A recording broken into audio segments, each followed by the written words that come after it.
The Fisherman and His Wife, from Grimm's Fairy Tales, by Jacob and Wilhelm Grimm.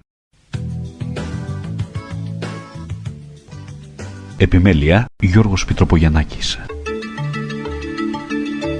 There was once a fisherman who lived with his wife in a pigsty close by the seaside.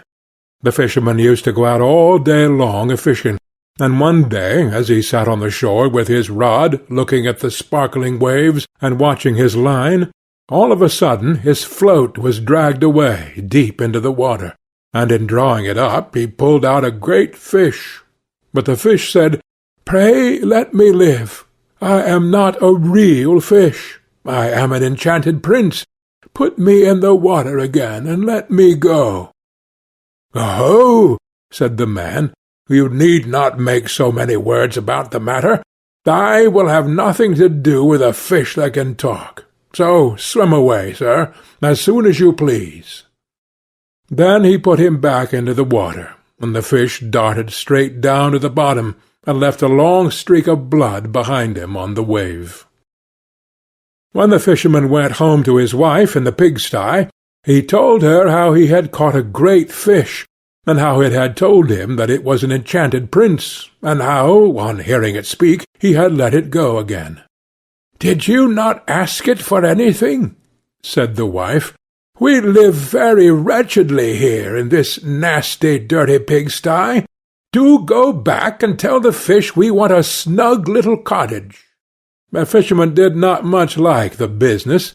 However, he went to the seashore, and when he came back there the water looked all yellow and green, and he stood at the water's edge and said, "O man of the sea, hearken to me. My wife Isabel will have her own will, and hath sent me to beg a boon of thee." Then the fish came swimming to him, and said, "Well, what is her will? What does your wife want?" "Ah," said the fisherman, "she says that when I had caught you I ought to have asked you for something before I let you go. She does not like living any longer in the pigsty, and wants a snug little cottage." "Go home, then," said the fish. "She is in the cottage already." So the man went home, and saw his wife standing at the door of a nice trim little cottage. "Come in," said she. "Is not this much better than the filthy pigsty we had?" And there was a parlour, and a bedchamber, and a kitchen, and behind the cottage there was a little garden, planted with all sorts of flowers and fruits, and there was a courtyard behind, full of ducks and chickens. "Ah," said the fisherman, "how happily we shall live now." "We will try to do so, at least," said his wife. Everything went right for a week or two, and then Dame Ilsebel said, "Husband, there is not near room enough for us in this cottage. The courtyard and the garden are a great deal too small. I should like to have a large stone castle to live in. Go to the fish again, and tell him to give us a castle." "Wife," said the fisherman, "I don't like to go to him again, for perhaps he will be angry. We ought to be easy with this pretty cottage to live in." "Nonsense," said the wife. "He will do it very willingly, I know. Go along and try." The fisherman went, but his heart was very heavy, and when he came to the sea it looked blue and gloomy, though it was very calm, and he went close to the edge of the waves, and said, "O man of the sea, hearken to me. My wife Ilsebel will have her own will, and hath sent me to beg a boon of thee." "Well, what does she want now?" said the fish. "Ah," said the man dolefully, "my wife wants to live in a stone castle." "Go home, then," said the fish. "She is standing at the gate of it already." So away went the fisherman, and found his wife standing before the gate of a great castle. "See," said she, "is not this grand?" With that they went into the castle together, and found a great many servants there, and the rooms all richly furnished, and full of golden chairs and tables. and behind the castle was a garden, and around it was a park 1/2 a mile long, full of sheep and goats and hares and deer, and in the courtyard were stables and cow-houses. "Well," said the man, "now we will live cheerful and happy in this beautiful castle for the rest of our lives." "Perhaps we may," said his wife, "but let us sleep upon it before we make up our minds to that." So they went to bed. The next morning, when Dame Ilsebel awoke, it was broad daylight, and she jogged the fisherman with her elbow, and said, "Get up, husband, and bestir yourself, for we must be king of all the land." "Wife, wife," said the man, "why should we wish to be the king? I will not be the king." "Then I will," said she. "But, wife," said the fisherman, "how can you be king? The fish cannot make you a king." "Husband," said she, "say no more about it, but go and try. I will be king." So the man went away quite sorrowful to think that his wife should want to be king. This time the sea looked a dark grey colour, and was overspread with curling waves and the ridges of foam, as he cried out, "O man of the sea, hearken to me.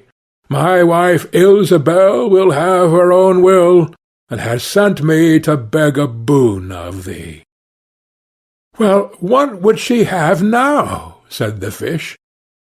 "Alas," said the poor man, "my wife wants to be king." "Go home," said the fish. "She is king already." Then the fisherman went home, and as he came close to the palace he saw a troop of soldiers, and heard the sound of drums and trumpets. And when he went in he saw his wife sitting on a throne of gold and diamonds, with a golden crown upon her head, and on each side of her stood 6 fair maidens, each a head taller than the other. "Well, wife," said the fisherman, "are you king?" "Yes," said she, "I am king." And when he had looked at her for a long time, he said, "Ah, wife, what a fine thing it is to be king! Now we shall never have anything more to wish for as long as we live." "I don't know how that may be," said she. "Never is a long time. I am king, it is true, but I begin to be tired of that, and I think I should like to be emperor." "Alas, wife, why should you wish to be emperor?" said the fisherman. "Husband," said she, "go to the fish. I say I will be emperor." "Ah, wife," replied the fisherman, "the fish cannot make an emperor, I am sure, and I should not like to ask him for such a thing." "I am king," said Ilsebel, "and you are my slave, so go at once." So the fisherman was forced to go, and he muttered as he went along, "This will come to no good. It is too much to ask. The fish will be tired at last, and then we shall be sorry for what we have done." He soon came to the seashore, and the water was quite black and muddy, and a mighty whirlwind blew over the waves and rolled them about. But he went as near as he could to the water's brink, and said, "O man of the sea, hearken to me. My wife Ilsebel will have her own will, and hath sent me to beg a boon of thee." "What would she have now?" said the fish. "Ah," said the fisherman, "she wants to be emperor." "Go home," said the fish. "She is emperor already." So he went home again, and as he came near he saw his wife Ilsebel sitting on a very lofty throne made of solid gold, with a great crown on her head full 2 yards high, and on each side of her stood her guards and attendants in a row, each one smaller than the other. from the tallest giant down to a little dwarf no bigger than my finger. And before her stood princes and dukes and earls, and the fisherman went up to her and said, "Wife, are you emperor?" "Yes," said she, "I am emperor." "Ah," said the man, as he gazed upon her, "what a fine thing it is to be emperor!" "Husband," said she, "why should we stop at being emperor?" "I will be pope next." "Oh, wife, wife," said he, "how can you be pope? There is but one pope at a time in Christendom." "Husband," said she, "I will be pope this very day." "But," replied the husband, "the fish cannot make you pope." "What nonsense!" said she. "If he can make me an emperor, he can make me a pope. Go and try him." So the fisherman went.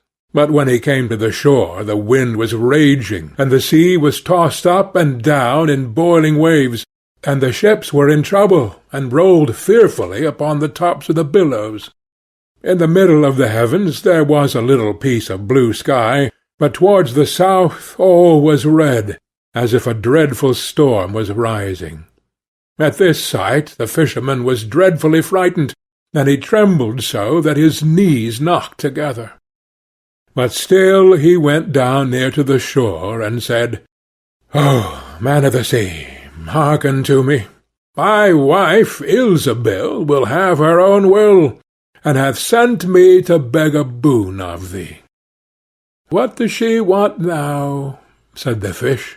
"Ah," cried the fisherman, "my wife wants to be pope." "Go home," said the fish. "She is pope already." Then the fisherman went home, and found Ilsebil sitting on a throne that was 2 miles high, and she had 3 great crowns on her head, and around her stood all the pomp and power of the church. And on each side of her were 2 rows of burning lights, of all sizes, the greatest as large as the highest and biggest tower in the world, and the least no larger than a small rushlight. "Wife," said the fisherman, as he looked at all this greatness, "are you pope?" "Yes," said she, "I am pope."